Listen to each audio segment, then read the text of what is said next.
Hello प्यारे बच्चों, स्वागत है आप सभी का एक नए वीडियो लेक्चर में। मैं पांडे सर आप सभी का स्वागत करता हूं। प्यारे बच्चों, आज ट्रांसफॉर्मेशन की दूसरी क्लास है। पहली क्लास पढ़ाई जा चुकी है जिसमें परिचय के बारे में बताया गया था, ट्रांसफॉर्मेशन के परिचय एवं उनकी विधियों के बारे में बताया गया था। तो आज की दूसरी क्लास है, इसमें हम लोग समझेंगे, पढ़ने वाले हैं sentence containing the adverb too, अर्थात वाक्यों में एडवर्ब टू का प्रयोग किस प्रकार होता है, एडवर्ब टू को हटाकर वाक्य का रूप बदलना और एडवर्ब टू को जो है लगाकर, दोनों तरीके से हम लोग पढ़ने वाले हैं। तो चलिए देखते हैं इसकी विधियां, जो कि एडवर्ब टू का प्रयोग दो प्रकार से होता है। तो कौन कौन दो प्रकार हैं, उस प्रकार को हम लोग देखते हैं। पहला प्रकार है एडवर्ब टू का, कह रहा है टू के बाद एडजेक्टिव और एडजेक्टिव के बाद इन्फिनेटिव का प्रयोग होता है। मतलब जो टू होता है, देखिएगा कैसे आएगा, टू आएगा, फिर एडजेक्टिव आएगा और फिर इन्फिनेटिव। इन्फिनेटिव टू को ही बोलते हैं, टू प्लस वर्ब का फर्स्ट फॉर्म ही इन्फिनेटिव होता है।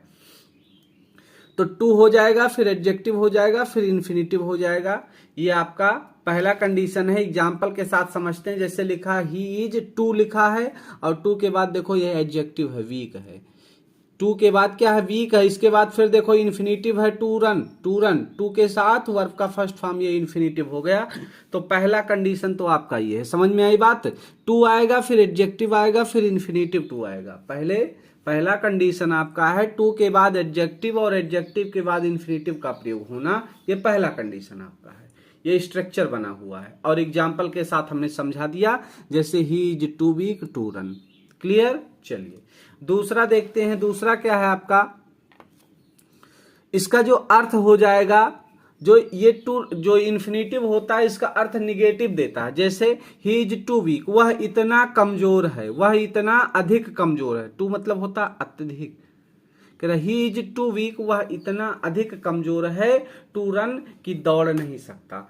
जो ये इन्फिनेटिव टू होता है, इसका जो अर्थ होता है बेटा, वो निगेटिव में चला जाता है। He is too weak to run, वो इतना अधिक कमजोर है कि दौड़ नहीं सकता।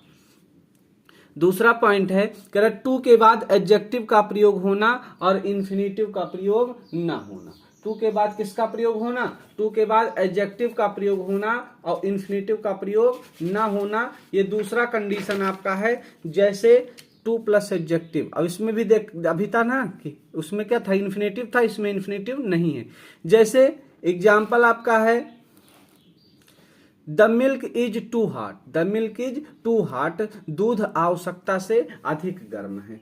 ठीक है, तो आपके कितने कंडीशन हो गए प्यारे बच्चों? आपके दो कंडीशन हो गए। एक तो हो गया आपका टू प्लस एडजेक्टिव हो गया, टू प्लस एडजेक्टिव प्लस क्या हुआ, प्लस इन्फिनेटिव हो गया। Too plus adjective plus infinitive too हो गया।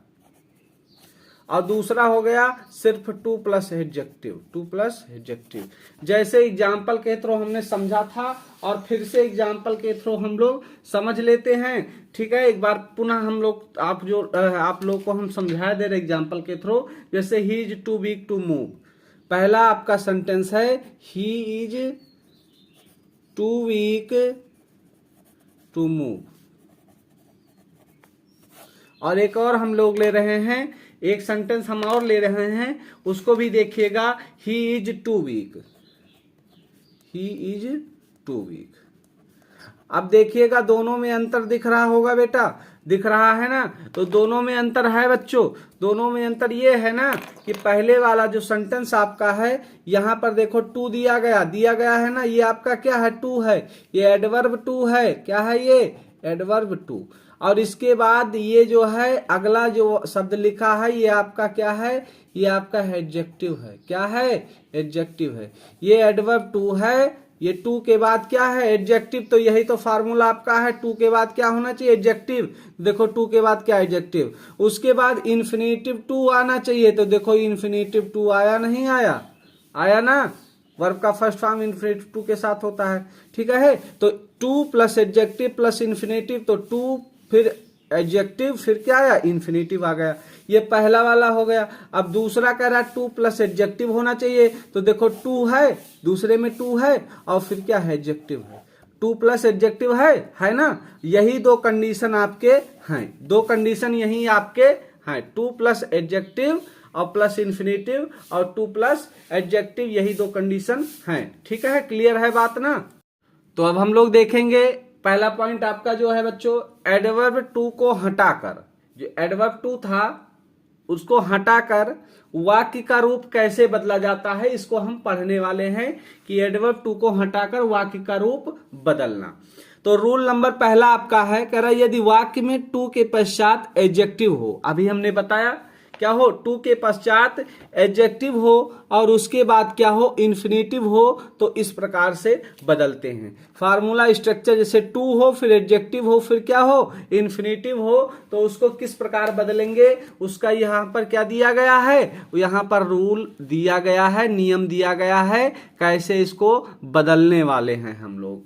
तो पहला आपका रूल कह रहा है कि टू के स्थान पर आपको क्या लिखना है प्यारे बच्चों, टू के स्थान पर सो का प्रयोग कीजिए। किसका प्रयोग कीजिए, सो का प्रयोग कीजिए। जहां पर टू आए वहां पर क्या करना है, सो लिख देना है। क्या लिख देना है, सो लिख देना है। तो टू के स्थान पर आपको किसका प्रयोग करना है, सो का प्रयोग करना है।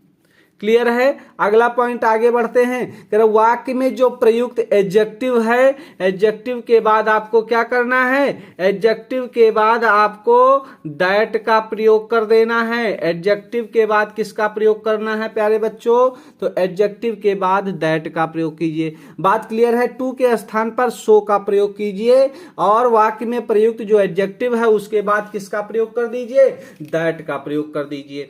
दैट के पश्चात अगला पॉइंट आपका है, दैट के पश्चात प्रारंभ में जो सब्जेक्ट के स्थान पर नाउन या प्रोनाउन आया हो उसी के अनुसार ही, सीट तथा दे, आई, वी में से आवश्यकता अनुसार किसी एक का प्रयोग कीजिए। इससे परेशान मत होइएगा, अभी हम समझा दे रहे कैसे इसका प्रयोग करना है। क्लियर है ना, कोई टॉपिक छूटेगा नहीं, कोई पॉइंट छूटेगा नहीं आपका। फिर अगला पॉइंट आपका है, टू के स्थान पर प्रेजेंट टेंस के वाक्य में कैन नॉट तथा पास्ट टेंस के वाक्यों में कुड नॉट का प्रयोग करते हैं। क्लियर है, इतना समझ गए ना, ये रूल, ये नियम समझ गए ना। आप चाहें तो इसका स्क्रीनशॉट ले सकते हैं, आप इसका स्क्रीनशॉट चाहें तो ले सकते हैं। ठीक है, चलिए तो हाँ, चलिए अब चलते हैं सीधा एग्जाम्पल पर। एग्जाम्पल के थ्रू हम लोग समझने की कोशिश करेंगे। क्लियर है बच्चों। पहला आपका जो रूल कह रहा है, पहला जो आपका सेंटेंस है और इसका रूल कह रहा है प्यारे बच्चों, कह रहा है कि जो टू है, ये जो टू है ना, ये टू के स्थान पर देखिएगा, टू के स्थान पर सो लगाइए। किसका प्रयोग करना है, सो का प्रयोग करना है। तो लिखो, देखो, ही इज और टू के स्थान पर क्या हो गया, सो हो गया। ठीक है, टू के स्थान पर क्या हो गया, सो हो गया। दूसरा पॉइंट आपका है, वाक्य में प्रयुक्त एडजेक्टिव के बाद दैट का प्रयोग कीजिए। तो इस वाक्य में एडजेक्टिव यही तो है, एडजेक्टिव यही तो है। क्लियर है ना। तो वाक्य में प्रयुक्त एडजेक्टिव के बाद दैट का प्रयोग करिए। तो इस एडजेक्टिव को आप क्या करिए, लिख लीजिए और इसके बाद सीधा क्या लगाइए, दैट लगा दीजिए। क्लियर है ना। चलिए, कह रहा है कि वाक्य में टू के स्थान पर, पॉइंट फिर से देखते हैं, टू के स्थान पर प्यारे बच्चों, टू के स्थान पर सो का प्रयोग कीजिए और वाक्य में प्रयुक्त एडजेक्टिव के बाद दैट का प्रयोग कीजिए। और तीसरा आपका कह रहा है, दैट के पश्चात प्रारंभ में, पॉइंट देखिएगा, दैट के पश्चात प्रारंभ में सब्जेक्ट के स्थान पर, ये देखो सब्जेक्ट के स्थान पर, यही तो सब्जेक्ट के स्थान है। दैट के पश्चात प्रारंभ में, ये देखो प्रारंभ में जो सब्जेक्ट है, सब्जेक्ट के स्थान पर प्रयुक्त नाउन या प्रोनाउन। तो यहां नाउन भी आ सकता है, यहां प्रोनाउन, यहां तो ऐसे प्रोनाउन है लेकिन यहां नाउन भी आ सकता है, जैसे राधा भी आ सकती है, श्याम भी आ सकता है, कुछ भी आ सकता है यहां पर। क्लियर है ना। तो यहां पर देखो कह रहा है कि दैट के पश्चात प्रारंभ में सब्जेक्ट के स्थान पर प्रयुक्त नाउन या प्रोनाउन के अनुसार, इसके अनुसार अब यहां पर सब्जेक्ट आपका बनेगा। के अनुसार ही सीट दे IVU में से आवश्यकता अनुसार किसी एक का प्रयोग कर लीजिए। तो यहां पर जो यहां पर होगा, याद रखिएगा, जो यहां पर होगा वही यहां आ जाएगा। जैसे ही है तो यहां ही लिख देंगे, सी है तो सी लिख देंगे, आई है तो आई लिख देंगे, वी है तो वी लिख देंगे, लड़की है तो सी हो जाएगा, कोई लड़का है तो ही हो जाएगा। तो यहां पर क्या है, ही है ना, तो अब दैट के बाद हम ही लिख देंगे। क्या लिख देंगे, ही लिख देंगे। क्लियर हो गया ना। यहां पर जो आपका शुरुआत में प्रारंभ में जो सब्जेक्ट होगा वही यहां पर क्या हो जाएगा, दैट के बाद आपका सब्जेक्ट बन जाएगा। बात क्लियर है बच्चों। यहां पर जो सब्जेक्ट होगा वही यहां दैट के बाद क्या बन जाएगा, सब्जेक्ट बन जाएगा। तो फिर से चलिए समझते हैं, टू को हम किस में बदल देंगे, सो में बदल देंगे। तो ही इज टू के जगह सो वीक हो जाएगा, और उसके बाद सो और फिर एडजेक्टिव लिखने के बाद क्या लिख देंगे, दैट लिख देंगे, और उसके दैट के बाद यहां पर जो सब्जेक्ट होगा यही आ जाएगा। क्लियर है। फिर टू के स्थान पर प्रेजेंट टेंस में यानी जब इज एम आर, यहां देखो इज एम आर है, इज एम आर है ना, इज एम आर रहेगा, प्रेजेंट टेंस रहेगा, तब हम यहां पर कैन नॉट लगाएंगे। क्या लगाएंगे, कैन नॉट लगाएंगे। ठीक है। और जैसे हमें यहां वाज या वर मिल जाएगा, क्या मिल जाएगा, वाज या वर मिल जाएगा, तो हम क्या लिख देंगे, कुड नॉट लिख देंगे। ये पास्ट टेंस हो गया। रूल आपका यही कह रहा टू के स्थान पर प्रेजेंट टेंस के वाक्य में कैन नॉट तथा पास्ट टेंस के वाक्य में कुड नॉट का प्रयोग करते हैं। यानी यहां पर देखो क्या है, यहां पर इज एम आर है ना, तो जब यहां पर इज एम आर रहेगा तो यह प्रेजेंट टेंस हो जाएगा, तब हम कैन नॉट लगाएंगे। और यहां पर जैसे वाज वर आ जाएगा, क्या आ जाएगा, वाज वर आ जाएगा, तो ये पास्ट टेंस हो जाएगा, तो हम क्या लगाएंगे, कुड नॉट लगाएंगे। तो यहां पर क्या है, इज है ना, यहां पर इज है ना, तो इज है तो यहां हम कैन नॉट लिख देंगे, तो ही कैन नॉट क्या हो जाएगा, ही कैन नॉट।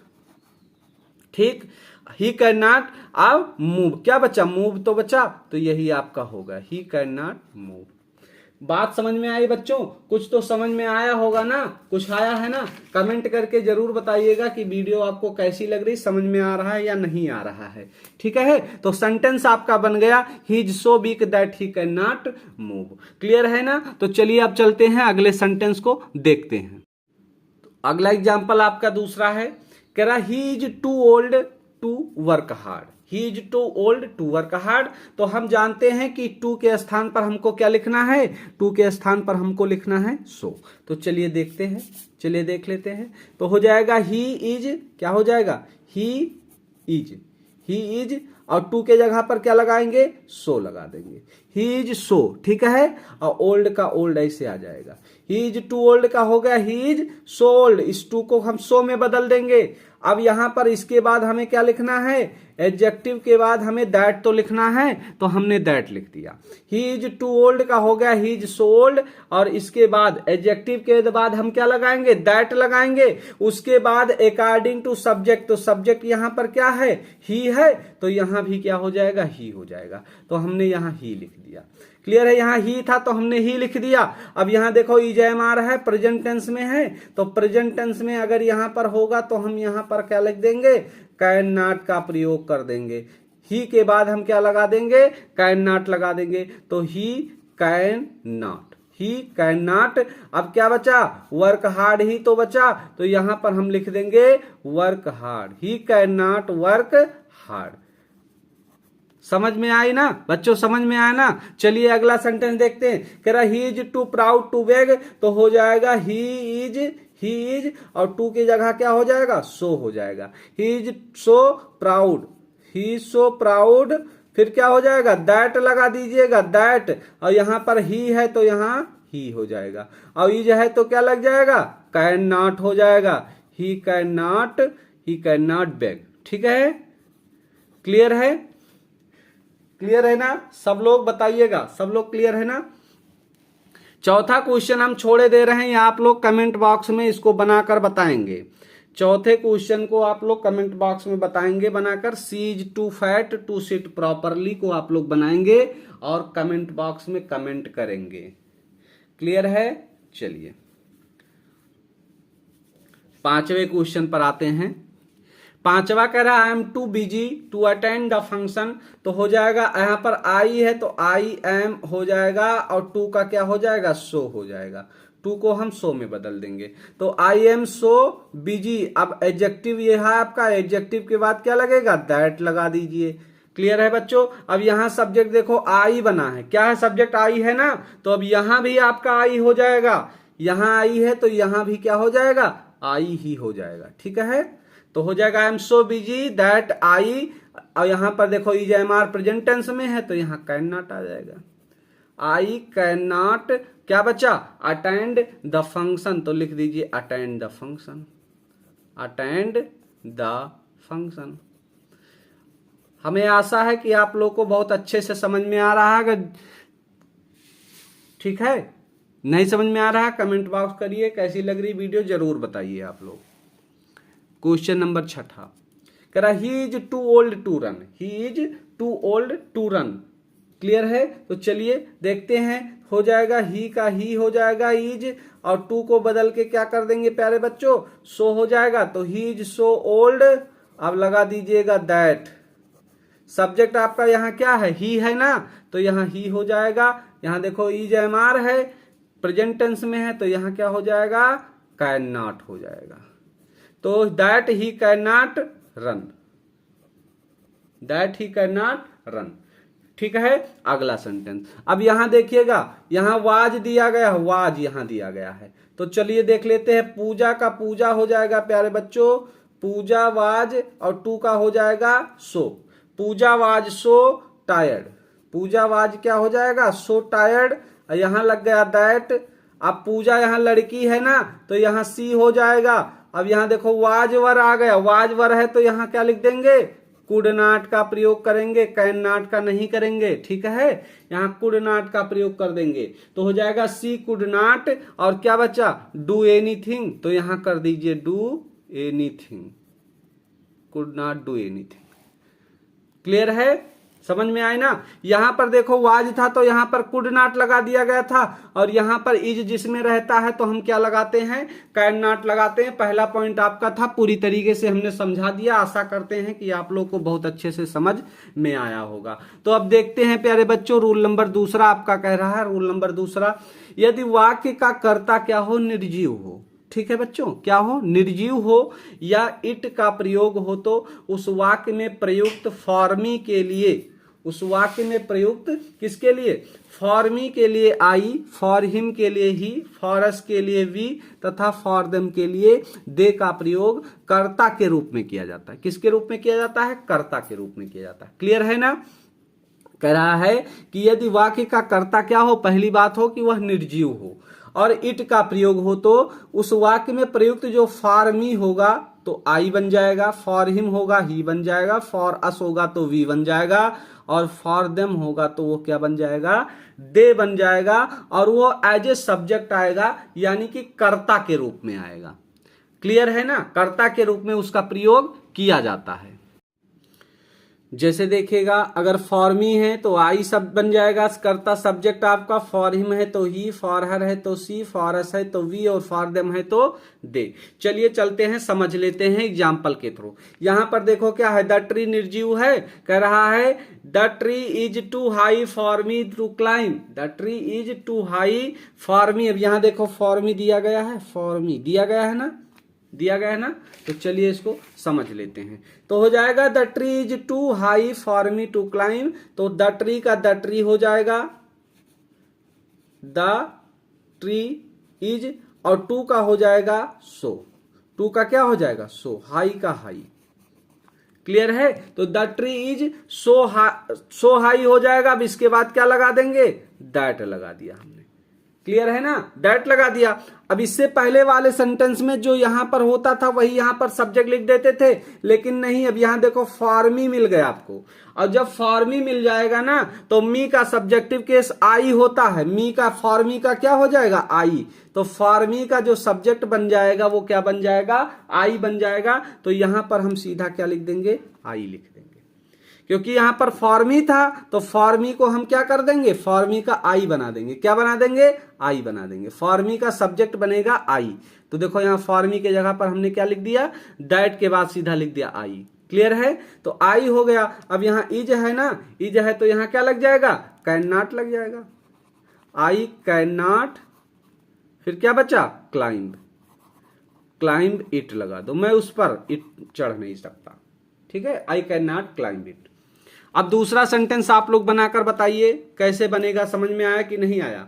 देखो यहां पर इट का प्रयोग किया गया है, कह रहा है यही तो रूल था कि यदि वाक्य का कर्ता निर्जीव हो या इट का प्रयोग किया गया हो, यही तो था भी रूल नंबर दूसरा, यही तो था कि यदि वाक्य का कर्ता क्या हो, यदि वाक्य का कर्ता प्यारे बच्चों निर्जीव हो, क्या हो, निर्जीव हो या इट का प्रयोग किया गया हो, तो आपको इसके जगह पर ये लिखना होगा। फॉर मी के जगह आई, फॉर हिम के जगह सी, फॉर हर के जगह, फॉर हिम के जगह ही, फॉर हर के जगह सी, फॉर अस के जगह वी और फॉर देम के जगह दे का प्रयोग करना होगा। ये आपको लिखना होगा। तो पहला हमने बनाया, दूसरा आप लोग बनाइएगा। ठीक है कि हम बनवा दें, चलिए बनवा देते हैं, आप लोग समझ गए होंगे। तो दूसरा हम बनवा देते हैं। देखो यहाँ इट का प्रयोग है तो चलिए देख लेते। कह रहा इट वाज तो हो जाएगा इट वाज, और टू का क्या हो जाएगा, सो हो जाएगा। It was so difficult, it was क्या हो गया, सो डिफिकल्ट। अब यहाँ देखो फॉर हिम दिया गया है, क्या दिया गया है, फॉर हिम, और फॉर हिम मतलब ही, सब्जेक्ट आपका क्या बनेगा, ही बन जाएगा। यहां पर हिम का सब्जेक्टिव केस ही हो जाएगा। तो डिफिकल्ट उसके बाद दैट लगा दीजिए और सब्जेक्ट आपका बन गया ही। और यहां पर देखो वाज है ना, तो वाज है तो यहां पर क्या लग जाएगा, कुड नॉट लग जाएगा। ही कुड नॉट, क्या बचा, solve the problem, he could not solve the problem. इसको चाहो तो एक तरीके से और भी बना सकते हो, प्रॉब्लम को आगे ले सकते हो। ठीक है, प्रॉब्लम को आगे लिख सकते हो, दोनों, ये भी सही वो भी सही है। जैसे लिख सकते हो the problem was so difficult, the problem was so difficult that he could not solve it, that he could not solve it. इस तरीके से भी बना सकते हो, क्योंकि समस्या जो है, देखिए इसका मतलब ये है, भाव थोड़ा सही किया गया है कि प्रॉब्लम वाज सो डिफिकल्ट, जो समस्या है वो बहुत ही गंभीर है, उसे वो सॉल्व नहीं कर सकता। इस तरीके से देखा जाएगा। चलिए तीसरा सेंटेंस आपका है, कह रहा है कि it was too hard for her to go out. Clear है, यहां फॉर हर है तो फॉर हर का क्या हो जाएगा, सी हो जाएगा, फॉर हर का सी ही तो हो जाएगा। चलिए, और यहां पर सब्जेक्ट क्या है, निर्जीव है, तो चलिए देख लेते हैं। तो इट वाज टू हार्ड तो हो जाएगा इट वाज, और टू का जानते हो तो रट गया होगा आप लोग को, it was so hard that, उसके बाद दैट आएगा, और फॉर हर है तो क्या हो जाएगा, सी हो जाएगा। यहां वाज है तो यहां कुड नॉट हो जाएगा, सी कुड नॉट, क्या बचा, गो आउट। ठीक है, क्लियर है। तो ये आपका दूसरा नियम भी आपका सही व समझ में आ गया होगा सभी बच्चों को। चलिए चलते हैं रूल नंबर 3 के पास। कह रहा तीसरा रूल आपका कह रहा है प्यारे बच्चों, तीसरा रूल आपका कह रहा है यदि वाक्य पैसिव वॉइस में हो तो बदला हुआ वाक्य भी पैसिव वॉइस में ही होगा।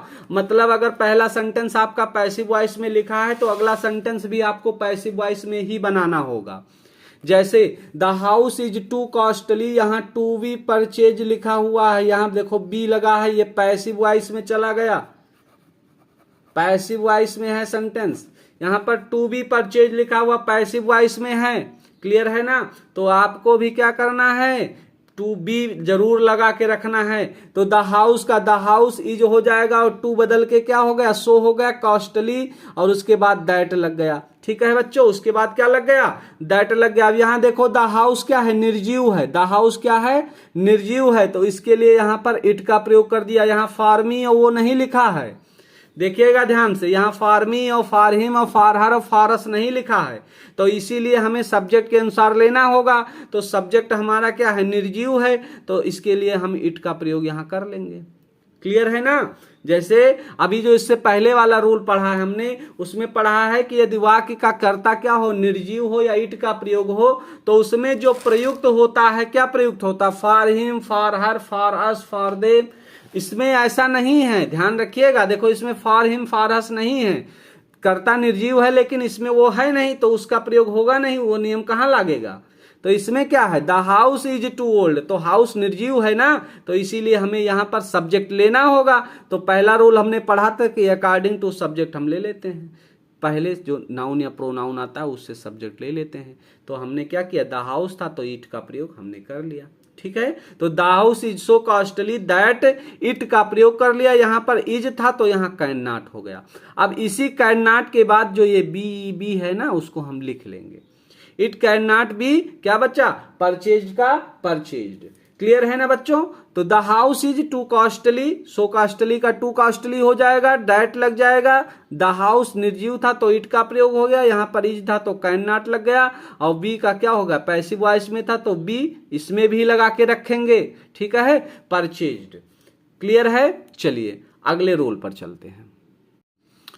रूल नंबर 4 है प्यारे बच्चों, कह रहा है ऐसे वाक्य जिनके कर्ता क्या हो, निर्जीव हो, और जिनमें एडवर्ब टू का प्रयोग एडवर्ब टू तथा इन्फिनेटिव टू के बाद, ठीक है, ऐसे वाक्य जिनके कर्ता निर्जीव हो, जिनमें एडवर्ब टू तथा इन्फिनेटिव टू के साथ प्रीपोजिशन एवं ऑब्जेक्ट न दिया गया हो, उनमें दूसरी क्लास के कर्ता के रूप में वन का प्रयोग करते हैं। एग्जाम्पल के थ्रू हम लोग समझ लेते हैं। जैसे आपका पहला एग्जाम्पल है प्यारे बच्चों, इस कॉपी में समझिएगा। पहला एग्जाम्पल आपका है कि this box is too heavy. यहां पर देखिएगा, this box is too heavy to lift, ठीक है। पहला एग्जाम्पल ये आपका था, this box is too heavy to lift. और दूसरा एग्जाम्पल हम और ले लेते हैं, है अगला है, कह रहा he is too weak to move. यहां पर दो एग्जाम्पल है। तो पहले में देखो, यह सब्जेक्ट क्या है, दिस बॉक्स, यह क्या है, निर्जीव है। ऐसे वाक्य जिनके कर्ता क्या हो, निर्जीव हो। तो ऐसे देखो, ऐसे वाक्य आ गए जिनके कर्ता ये क्या भैया, निर्जीव है, ठीक है, ये क्या है, निर्जीव है। और दूसरे में देखो, ये सजीव है, ये निर्जीव नहीं है, ठीक है। यहां पर सब्जेक्ट क्या है, सजीव है, और यहां पर सब्जेक्ट निर्जीव है। समझ में आया ना। यहां पर सब्जेक्ट निर्जीव है, यहां पर सब्जेक्ट सजीव है। कह रहा है दिस बॉक्स इज, अब यहां देखो निर्जीव है, this box is too heavy to lift. तो कह रहा है एडवर्ब टू तथा इन्फिनेटिव टू के साथ, एडवर्ब टू ये और इन्फिनेटिव टू के साथ ना कोई ऑब्जेक्ट दिया गया है और ना ही कोई प्रीपोजिशन दिया गया, ना कोई ऑब्जेक्ट दिया गया है, ना कोई प्रीपोजिशन दिया गया है। तो दूसरी क्लॉज को वन का प्रयोग कर लेते हैं। जैसे दिस बॉक्स इज टू के जगह पर सो हैवी हो जाएगा और दैट लग गया। अब यहां पर क्या हो जाएगा, सब्जेक्ट आपका वन हो जाएगा, यहां इज लगा है तो कैन नॉट लिफ्ट इट कर देंगे। यहां पर सब्जेक्ट क्या बन जाएगा, वन बन जाएगा। अगर चाहो तो वन करो, ना चाहो तो कोई जरूरत नहीं है। One can not lift it. देखिएगा, वाक्य का कर्ता निर्जीव हो तो अगला क्लॉज पैसिव वॉइस में लिखा जाता है। यह दूसरा रूल, इसी का दूसरा रूल ऐसे है, ये भी ठीक है, इसी को दूसरा रूल भी कहते हैं। ये और ये दोनों रूल एक ही जैसे हैं बच्चों, इसको समझिएगा। The book is too difficult to read, तो हो जाएगा the book is so difficult that.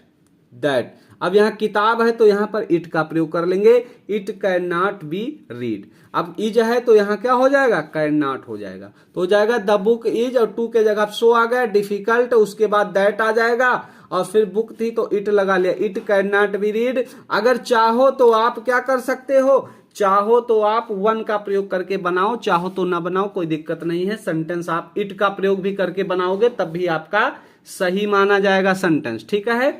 अगला देखिए, हम दिखा रहे हैं आपको, ये देखो, the sum was too difficult, sum मतलब जोड़ होता है, the sum was too difficult to solve, ये भी देखो निर्जीव है, तो द सम वाज और टू के जगह सो हो जाएगा, सो डिफिकल्ट उसके बाद दैट लग जाएगा, और सम निर्जीव है तो इट हो गया। यहां वाज का प्रयोग था तो यहां क्या कर दिया, कुड नॉट लिख दिया गया। क्लियर है बच्चों, यहां कुड नॉट हो गया, be solve, could not be solve हो जाएगा, ठीक है, क्योंकि सेंटेंस क्या है, यह पैसिव वॉइस में। अब जब देखिएगा, जब आपको क्या करना है, वन नहीं लिखना है, वन नहीं लिखना है, तब आपको बी का प्रयोग करना होगा। यहां पर वी का प्रयोग करना होगा। कुड नॉट वी सॉल्व्ड, ठीक है। Can not we read, can not we read, can not we read आपको करना होगा। क्लियर है बच्चों? यहां पर आपको तब पैसिव वॉइस में इसको बनाना होगा। जैसे the sum was so difficult that it, अब यहां इट रहे तो कुड नॉट, यहां वाज था कुड नॉट हो गया। अब बी का प्रयोग करके और आपको क्या करना है, वर्ब का थर्ड फॉर्म कर देना है, सॉल्व कर देना है। अब यहां पर रीड, तीनों फॉर्म रीड होता है यहां पर, ठीक है। बी यहां पे ऑलरेडी थर्ड फॉर्म में है। चलिए अगला दूसरा तरीका से, the sum was so difficult that one could not solve it. ये देखिए वन से बना दिया। अब वन से बनेगा तब सीधा सीधा बनेगा, तब पैसिव वॉइस में सेंटेंस नहीं होगा। लेकिन जब इट से बनाओगे तो सेंटेंस आपका क्या होना चाहिए, पैसिव वॉइस में होना चाहिए, ठीक है। रूल आपका यही कहता है। अगर वाक्य का कर्ता निर्जीव हो तो अगला क्लॉज पैसिव वॉइस में लिखा जाता है। ये रूल, ये दोनों रूल एक ही है बच्चों, ये दोनों रूल एक ही हैं आपके। ये समझ में आया? तो आप दो तरीके से बना सकते हो। चाहो तो आप क्या कर सकते हो, चाहो तो आप वन का प्रयोग करके बना सकते हो, और वन का प्रयोग करके बना सकते हो। चाहो तो सब्जेक्ट इट लेकर ही बना सकते हो, कोई दिक्कत वाली बात नहीं है। और जब इट लेकर बनाओगे तो लास्ट में आपको बी प्लस वर्ब का थर्ड फॉर्म करना होगा, सेंटेंस आपको पैसिव वॉइस में करना होगा।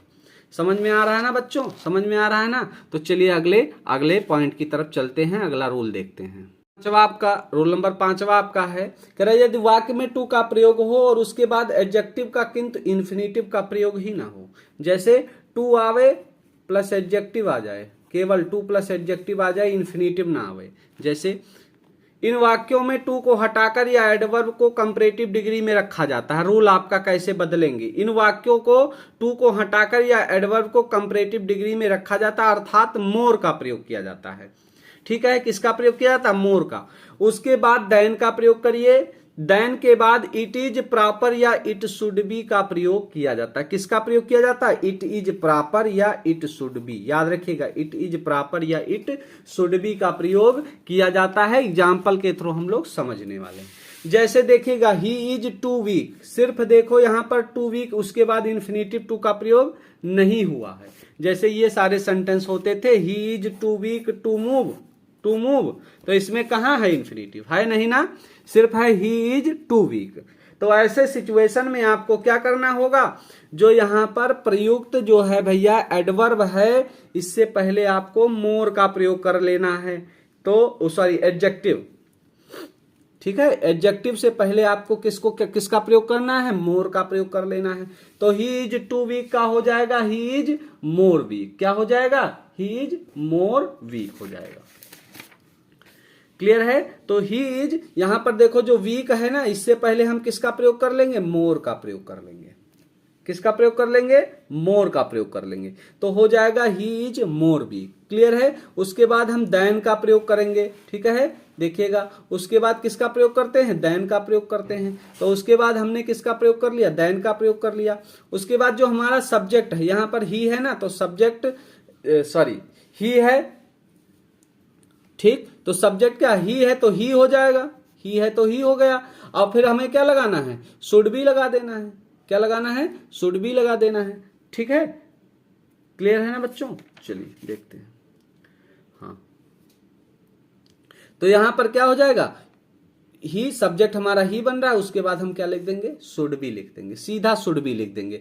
इससे ना बनाना हो बिल्कुल ना बनाओ। दूसरा तरीका आपके पास है, he is more weak than, और देन लिखने के बाद आप कुछ भी आवे सीधा लिख दीजिए इट इज प्रॉपर। क्या लिख दीजिए, it is proper. He is और जो भी हो उससे पहले मोर, तो यहां वीक था उससे पहले मोर लिख दिया, उसके बाद देन लिख दिया, और फिर सीधा आप लिख दीजिए इट इज प्रॉपर। क्या लिख दीजिए, इट इज प्रॉपर लिख दीजिए और कुछ मत लिखिए, सीधा इट इज प्रॉपर लिख दीजिए और कुछ मत लिखिए। एक तीसरा तरीका इसका बनाने का और है, he is more, he is weak, सीधा। अब इसमें आपको क्या करना है, इसमें आपको कुछ नहीं लिखना, ही इज वीक कर देना है। सिर्फ क्या करना है, ही इज वीक लिखने के बाद और बियॉन्ड द प्रॉपर लिमिट आपको लगा देना है। क्लियर है? क्या लिख देना है, प्रॉपर। इसमें अब मोर का प्रयोग नहीं करना है, इसमें लिख देना है ही इज, क्या था, टू को हटा दीजिए और वीक लिख दीजिए, ही इज वीक। उसके बाद आप लिख दीजिए beyond the proper limit. Beyond the proper limit लिख दीजिए, बस आपका सेंटेंस ये बन के तैयार हो जाएगा। ठीक है, चलिए अगला सेंटेंस देख लेते हैं। कह रहा he is too shocking, he is too shocking, तो यहां पर टू से पहले क्या लगा देंगे, मोर लगा देंगे, तो हो जाएगा ही इज मोर शॉकिंग, उसके बाद देन, फिर क्या लिख देना है, क्या लिख देना है, it is proper, it is proper. ठीक है, इट इज प्रॉपर, सीधा लिख दीजिए देन इट इज प्रॉपर। समझ में आ रहा है, इट इज टू शॉकिंग तो हो जाएगा इट इज, और शॉकिंग से पहले हम क्या लिख देंगे, मोर लगा देंगे, क्या लगा देंगे, मोर, और उसके बाद लिख देंगे देन, क्या लिख देंगे, देन लिख देंगे, फिर क्या लिख दें, क्या लिख दीजिए, इट इज प्रॉपर लिख दीजिए, एक तरीका। दूसरा तरीका, शॉकिंग से पहले मोर लगा दीजिए, उसके बाद देन के बाद इट शुड बी लिख दीजिए। यहां पर देखो निर्जीव है तो इट ही, वहां पर सजीव था तो ही का प्रयोग किया गया था, ही शुड बी हो गया था, और यहाँ इट देखो सब्जेक्ट निर्जीव है ना, तो यहां भी क्या हो जाएगा, इट शुड बी ही रहेगा।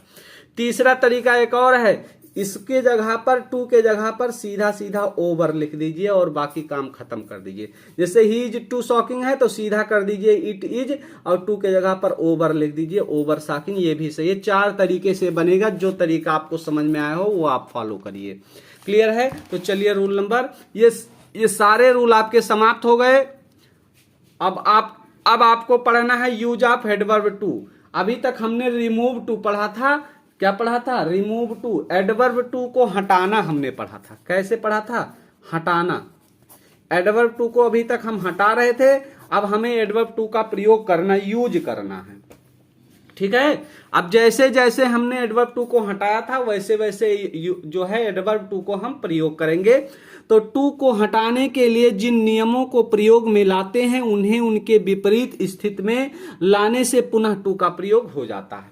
कहने का मतलब है कि जैसे जैसे हमने टू को जिन विधियों से हटाया था उन्हीं विधियों का प्रयोग करके हम क्या करेंगे, उन विधियों को विपरीत कर देंगे, उल्टा करके, और वैसे हम क्या करेंगे, प्रयोग कर लेंगे। जैसे पहला सेंटेंस आपके सामने, तो यूज ऑफ टू आप समझ गए, जिन जिन नियमों से हमने क्या किया था, रिमूव टू किया था, टू को हटाया था, उन्हीं नियम का दोबारा से प्रयोग करके हम क्या कर लेंगे, यूज ऑफ एडवर्ब टू कर लेंगे। बहुत आसान है। जैसे यहां पर हमने देखो टू को हटाकर सो का प्रयोग किया था, तो अब सो को हटाकर हम टू का ले आएंगे। जैसे ही इज, और सो के जगह पर हम क्या करेंगे, टू लिख लेंगे, ही इज सो, पुअर के जगह पर टू पुअर हो जाएगा।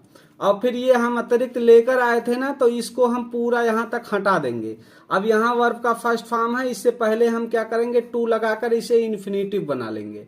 तो he is too poor to buy a scooter हो जाएगा। आप लोग देखिएगा कितना आसान है।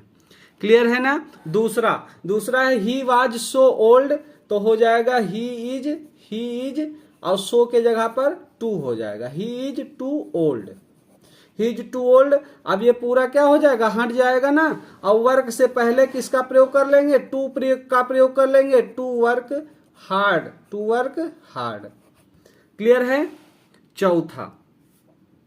चौथा आप लोग, तीसरा जो है, तीसरा सेंटेंस हम छोड़े दे रहे हैं, आप लोग बना के हमें कमेंट बॉक्स में बताएंगे कि इसका क्या बनेगा। क्लियर है। चलिए चौथे पर आते हैं। कह रहा the news is so good, तो हो जाएगा द न्यूज इज, और सो के जगह क्या हो जाएगा, टू गुड हो जाएगा, the news is too good हो जाएगा। ठीक है। और ये पूरा हट जाएगा, क्या हो जाएगा, टू बी ट्रू, यहां पर हो जाएगा टू बी ट्रू। देखिए ये भी पैसिव वॉइस में है, तो ये भी पैसिव वॉइस में रहेगा। ठीक है भैया। तो हो जाएगा the news is too good to be true. ठीक है। Last sentence, Sita was so poor that she could not pay her fees, तो हो जाएगा सीता वाज, और सो के जगह हम क्या लगाएंगे, टू लगा देंगे, तो सीता वाज टू पुअर हो जाएगा, और ये पूरा हट जाएगा। और पे से पहले क्या हो जाएगा, पे आपका वर्ब है, इससे पहले टू लग जाएगा, तो पे हर फी हो जाएगा। इस तरीके से आपका ट्रांसफॉर्मेशन समाप्त हुआ। इसका ट्रांसफॉर्मेशन करते समय बच्चों, he is too intelligent not to solve all the problem, तो इसका ट्रांसफॉर्मेशन करते समय यहां पर नॉट को नहीं लिखने वाले हैं। जैसे ही इज और टू का क्या हो जाएगा, सो, तो he is so intelligent he is so intelligent that he can. अब यहाँ ऑलरेडी नॉट था ना, तो यहाँ नॉट नहीं, कैन के साथ नॉट का प्रयोग नहीं करेंगे, बस इतना बात। क्योंकि यहाँ नॉट था तो इसीलिए यहाँ कैन या कैन नॉट, कैन के साथ या कुड के साथ नॉट का प्रयोग नहीं करने वाले। क्यों नहीं? क्योंकि ऑलरेडी निगेटिव में है। ठीक है, देखिए एडवर्ब क्या है, इन्फिनेटिव निगेटिव में हो तो ये देखो निगेटिव में है। ठीक है, तो यहां पर क्या करेंगे, कैन नॉट और कुड नॉट नहीं करेंगे। ठीक है, कैन के साथ और कुड के साथ नॉट का प्रयोग नहीं करेंगे, तो हो जाएगा सीधा he can solve all the problem. ठीक है, हम आशा करते हैं कि आपको वीडियो बहुत अच्छी लगी होगी। अगर अच्छी लगी है तो लाइक शेयर और सब्सक्राइब करिए, अपने नए साथियों को शेयर करिए जिससे उनका भी फायदा हो। वीडियो को अंत तक देखने के लिए बहुत बहुत धन्यवाद। और अब अगली क्लास आपकी इसी पर एक्सरसाइज होगी, तो मिलते हैं अगली क्लास के लिए।